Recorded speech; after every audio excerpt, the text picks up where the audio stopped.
नमस्कार, मैं अर्चना और आप देख रहे हैं हंगामा टाइम्स। हंगामा टाइम्स जिस तरीके से हर फेस्टिवल या कुछ भी जो खास होता है तो उसमें कुछ करता है खास।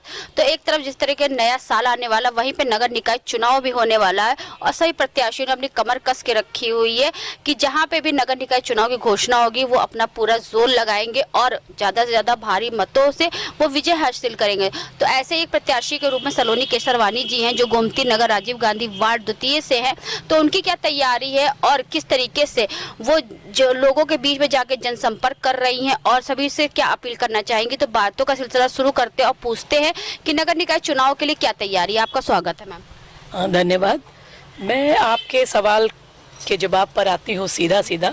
जैसा कि आपने बताया कि अब ये साल विगत 6 से 7 दिन में ख़त्म हो जाएगा और हम लोग 2023 में प्रवेश कर जाएंगे। साथ ही साथ नगर निगम चुनाव जिसके लिए बेसब्री से लोग इंतज़ार कर रहे हैं, लेकिन कुछ आरक्षण को लेकर के, जैसे कि आपको भी पता है, आज भी कोर्ट में सुनवाई मेरे ख्याल से आज दोपहर तक के लिए टल गई थी। तो मुझे लगता है कोर्ट के फैसले के बाद ही डेट भी अनाउंस हो जाएंगे। जैसा कि मैं भी सारी परिस्थितियों को देख रही हूँ और जुड़ी हुई हूँ, और तमाम जो लोग भावी उम्मीदवार के रूप में, पार्षद उम्मीदवार या मेयर उम्मीदवार के रूप में अपने आप को समाज में, अपने वार्ड में प्रस्तुत कर रहे हैं, तो तैयारी तो मैं ये कहूँगी कि सबकी पुरजोर है, उसमें मैं भी शामिल हूँ। सबसे बड़ी तैयारी तो यही होती है कि आपने जनसंपर्क क्या किया है, और ये जनसंपर्क अर्चना जी कोई 1-2 दिन का नहीं होता है कि आप 10 दिन मोहल्ले में घूम लिए तो आप एक बिल्कुल काबिल उम्मीदवार बन गए।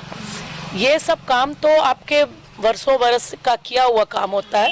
आपका सामाजिक काम, धरातल पर लोगों से जुड़ना, जनसंपर्क किया हुआ, और ये सारी चीज़ें पब्लिक के देखिए माइंड में है।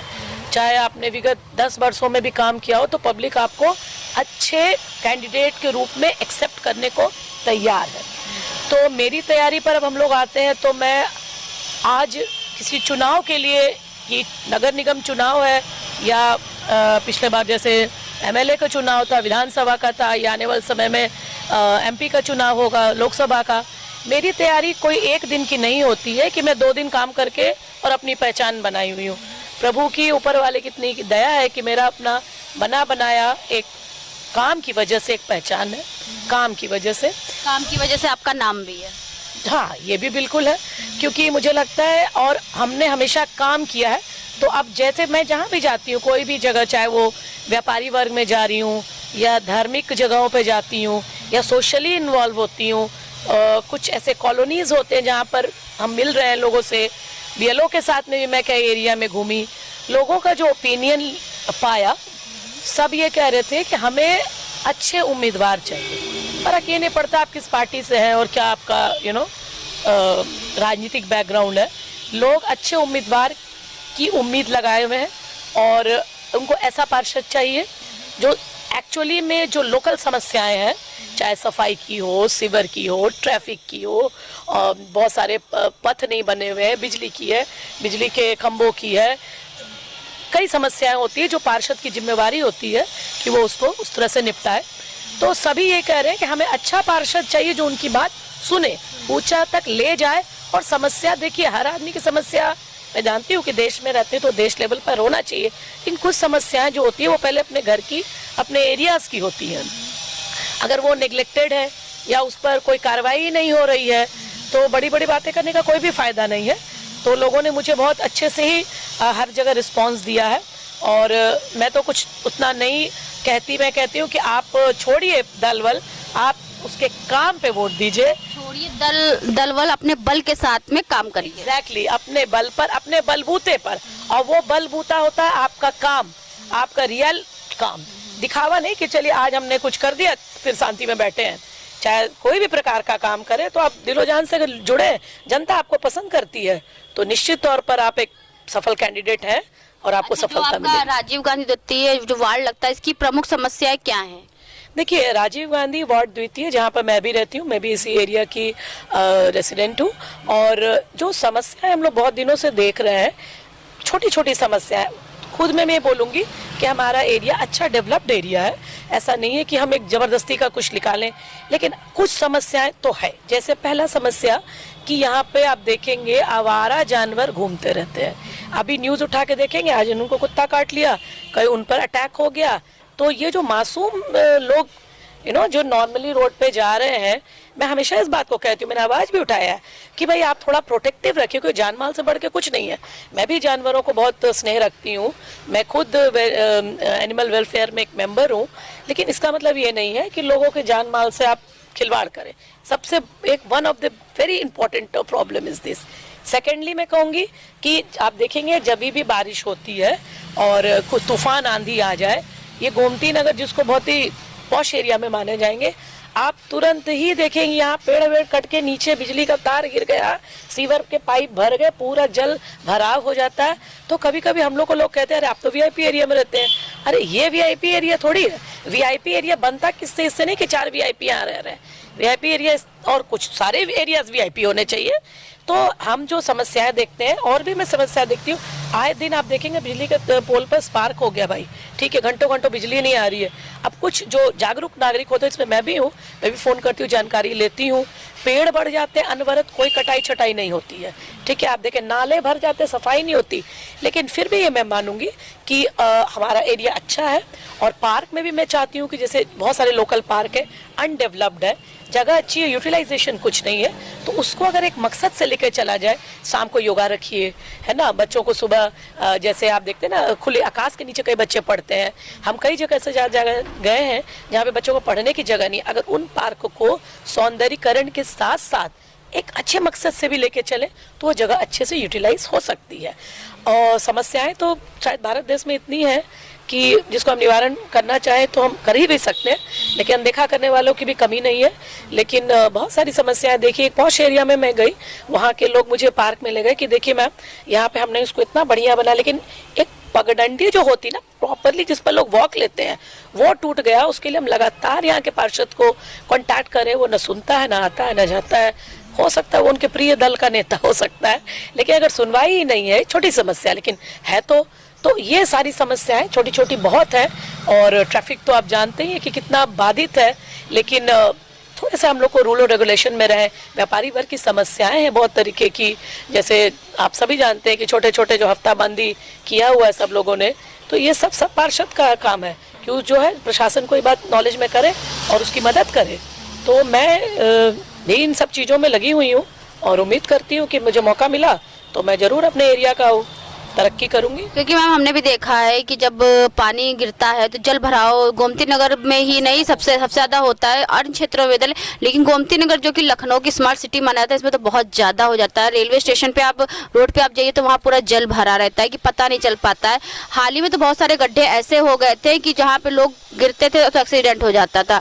तो इन सब चीज़ों पर भी आप वर्क करेंगी? मैं आपको क्या बात बताऊँ, अभी थोड़े समय की बात कर रही हूँ, एक दिन बहुत आंधी तूफान आया, मैं भी अपने जिम जाती हूँ पीछे एनी टाइम, आप देखेंगे गड्ढा, वो सब पॉश एरिया है, सामने मॉल है भाई साहब, और गड्ढे इतने भरे हुए थे। अब मान लीजिए आप गाड़ी में लेकर, या तो आप पहले से लिखा दीजिए कि यहाँ पर पानी भरा हो, सावधान, इधर ना आए, अगर मुड़ के रास्ता ले। एक एक व्यक्ति परेशान, ना ही वहाँ पे कोई टहनी या डंडा लगा दिया गया, क्योंकि अगर रात में कोई व्यक्ति जाता है, दिन का मामला था चलिए लोग घूम घाम के निकल गए, लेकिन रात में कोई बंदा जाता है तो सुनिश्चित है कि उस गड्ढे में जाएगा और वो भारी दुर्घटना का शिकार बनेगा। तो जब ऐसे मेन एरियाज में जहाँ हर समय लोग वीआईपी ही मैं कहूँगी भाई जा रहे हैं, और वीआईपी और जनरल क्या होता है भाई, सुरक्षा तो सभी के लिए सुरक्षा है ना, तो जीवन सबका उतना ही महत्वपूर्ण है। तो मैं इसको वीआईपी एरिया इसलिए कहा जाता है कि यहाँ पर तुरंत जल्दी कार्रवाई हो जाती है, जो कि नहीं हो रही है। तो इन समस्याओं पर आप नहीं ध्यान दे रहे, दुनिया भर का मॉल बना लीजिए और उसके आगे का रोड ही टूटा फूटा है, तो वो ऐसी बिल्डिंग का क्या ही फायदा। मैं जहाँ गाड़ी लगाती हूँ आप लगा के चले जाइए, थोड़ी देर पर आप देखेंगे गड्ढे इतने, 10 गाड़ी आ जाएगी, आपकी गाड़ी गंदी हो जाती है। तो ये छोटी छोटी बातें हैं। खुले जानवर पर थोड़ा सपोर्ट कीजिए, एट द सेम टाइम थोड़ा सा पब्लिक में सिविक सेंस भी तो जगे। लोगों को क्या है, प्रशासन पर थोड़ा तुरंत दोषारोपण करते हैं। मैं जनता को भी जागरूक करना चाहूँगी। आए दिन कूड़ा चाहे लाख नगर निगम साफ कर रहा हो, वो फेंकेंगे बाहर ही। तो इस जनता को मैं जरूर जागरूक करती हूँ, करूँगी कि भाई, और आप देखिए आने वाले समय में जिस तरह से कोरोना का हिंट आ रहा है, तो अगर अभी से इस चीज़ का अवेयरनेस नहीं किया गया, मैं अभी कुछ ही दिन में मास्क वितरण करने निकलूंगी और सैनिटाइजर बिल्कुल शायद 1-2 दिन में ही, क्योंकि यही सारी चीज़ें जो जन जागरूकता होनी चाहिए। क्या जब भीषण समस्या आ जाएगी और जब आप घर में हम बंद हो जाएंगे क्या तब हम जगेंगे? तो वो तो कोई जन जागरण हुआ नहीं। तो इसीलिए स्ट्रांगली हर स्टेप पर, हर समस्याओं पर स्टेप लेना है। सावधान पहले से लेना चाहिए, ऐसा नहीं करना चाहिए सावधानी हटी दुर्घटना घटी, ऐसा नहीं करना चाहिए, सावधान रहना ही चाहिए। तो मैम ये बताइए, जैसे आम जनता की सबसे बड़ी समस्या ये होती है कि जब तक नेता लोग बनते हैं तब तक लोग घर घर तक जाते हैं, फिर अगर नेता बन जाते हैं, पार्षद बन जाते हैं तो आम जनता से मिलने मुश्किल होती है। अगर आप जो है वहाँ पार्षद के रूप में, भाई प्रत्याशी के रूप में आप भारी मतों से विजय हुए, तो उन लोगों से मिलने के लिए क्या मैम आप कभी सोचेंगी? देखिए, हम उन लोगों में से तो है ही नहीं। मैंने शुरू में ही कहा कि हम पहले से ही अपने काम कर रहे हैं। चुनाव आ गया तो अच्छी बात है, हम उसमें अपने भाग्य को आजमाएंगे, जनता का सेवा करने का मौका मिलेगा, उनके सेवक बन के जाएंगे। तो ना हम पहले ऐसे थे ना हम बाद में ऐसे हो पाएंगे। आप तो खुद भी गवाह हैं कि हम लोग जब कुछ ऐसे मकसद भी नहीं थे तो भी हम लोग कोरोना में जहाँ भी समस्याएं हुई और ना भी हुई तो भी वहाँ पहुँचे। तो बाद में हम नहीं जाएंगे या बाद में उनके काम को अनदेखा करेंगे, इसका तो खैर सवाल ही नहीं उठता। क्योंकि मैं अपनी बात पर्सनली कह सकती हूँ कि मैं वैसी व्यक्ति हुई नहीं। मैं एक महिला हूँ और महिलाओं में देखिए संवेदनशीलता बहुत होती है। वो घर को भी उतना ही अच्छे से चला सकती हैं जितना वो चलाती हैं, जितना वो बाहर भी चला सकती हैं। तो वो नेता और पार्षद बनने का मतलबी और स्वार्थी और संवेदनहीन नहीं है कि आज जरूरत है तो जनता के बीच में है और कल नहीं है तो आप अपने एकदम टॉप ग्रेड के गाड़ी में घूम रहे हैं। ऐसा नहीं है। हम अभी कंबल वितरण करने के लिए निकलेंगे, सैनिटाइजर, मास्क जो भी होगा, क्योंकि हम तो नए साल में गरीब बच्चों को स्कूल में जाएंगे, हम उनके साथ बैठ करके अपना क्रिसमस पर्व मनाएंगे। सब चीज़ों साक्षी है, सोशल मीडिया देखता है। तो ये कोई छुपा हुआ नहीं है कि हम बाद में नहीं जाएंगे। हम तो हमेशा हम तो खुद ढूंढते हैं, हम लोगों से पूछते हैं कि कोई जगह है बताइए जहाँ पर हम पहुँच सके। तो मेरा काम तो न रुका था, न रुका है, न रुकेगा। पब्लिक ने मौका दिया तो मैं बहुत खुशनसीब समझूंगी। और मान लीजिए नहीं हमारे किस्मत में तो भी कोई बात नहीं। सलोनी के सरवानी एज अ जन सेवक हमेशा आपको फील्ड वर्क में खड़ी थी, खड़ी हैं और खड़ी ही दिखेंगी। जैसे सलोनी के सरवानी जी को अगर जनता ने अगर मौका दिया तो वो पिक पर जैसे युवराज ने छक्के चौवे उड़ाए थे वैसे ही उड़ाएंगे राजनीति में भी। हाँ बिल्कुल, समाज सेवा में देखिए, समाज सेवा और राजनीति दोनों एक साथ जुड़े हुए हैं। तो जो अच्छा समाज सेवी नहीं हो क्या ही अच्छा राजनीतिक बनेगा। तो मैं तो समाज सेवा को ही अपना आधार, अपना कहते हैं ना अपना स्ट्रेंथ, वही मेरी शक्ति है, वही मेरी शक्ति, वही मेरा ताकत है। और मैं कोई ऐसा दोगला काम करती नहीं कि कुछ दिखा रहे हैं और कुछ कर रहे हैं। मैं एक सच्चे दिल से समाज सेवी हूँ और मैं जो भी काम करूँगी वो अपने काम के बूते पे ही पहचानी जाती हूँ। और आगे भी मैं अपने काम के लिए निष्ठावान हूँ। कोई ज़रूरी नहीं कि किसका कितना पोस्टर बैनर लग गया, ये तो चलिए पार्ट एंड पार्सल है। कौन पहुँचा, कौन खड़ा रहा, कौन आपके आड़े वक्त में काम दिया, यही एक सच्चे जनप्रतिनिधि की पहचान है। तो हम चलते चलते जिस तरीके से अभी नया साल आ रहा है, क्रिसमस भी आ रहा है, तो चलते चलते सभी लोगों से एक वोट अपील और सभी को शुभकामनाएं क्या देना चाहिए? बिल्कुल, सर्वप्रथम तो मैं आने वाले बड़े दिन यानी क्रिसमस 25 दिसंबर के लिए मैं सबके लिए प्रार्थना करूंगी कि यीशु मसीह आप सबके जीवन को शांतिमय, स्वस्थ और सुरक्षित रखें। आने वाला नया वर्ष आपके लिए बहुत ही मंगलमय हो, आप हमेशा खुश रहें, हमारा देश भारतवर्ष खूब तरक्की पाए, यहाँ कोई ऐसे बड़ी बाधा विपदा पूरे विश्व में ना आए, सभी दुनिया वाले के लोग शांति, सौहार्द, भाईचारे के साथ रहें। और सबसे बड़ी बात है अपने धर्म, अपने कर्म पर हमेशा यकीन रखें। सेकंड, जो सबसे इम्पोर्टेंट बात जो अर्चना जी ने कहा कि चुनाव के लिए मैं अपील करूंगी कि चुनाव नगर निगम का है, उसके बाद बड़े चुनाव भी होंगे, लेकिन हर चुनाव अपने आप में बहुत मैटर करता है। मैं आप सबसे हाथ जोड़ के निवेदन करूंगी कि कृपया अपना बहुमूल्य मत को वेस्ट मत कीजिए, अच्छे प्रतिनिधि को, सही प्रतिनिधि को चुनिए। और अगर आपके सामने मैं हूँ, आपने मुझे अगर वोटर लिस्ट में देखा है और आपके से मैं मत मांगने एज उम्मीदवार आऊँगी तो कृपया करके अपना कीमती वोट सलोनी के सरवानी को ही दें। और मैं ये एक वादा करती हूँ कि अगर आपके बीच में आने का मौका मिला प्रतिनिधि चुन के, तो मैं और भी जोश व खरोश से अपने काम को आगे बढ़ाऊंगी और समाज और देश का कल्याण करती हूँ और करती रहूंगी। जय हिंद, जय भारत। ये थी हमारे साथ में सलोनी केसरवानी, जो भावी प्रत्याशी के रूप में गोमती नगर राजीव गांधी द्वितीय वार्ड से उतर रही हैं।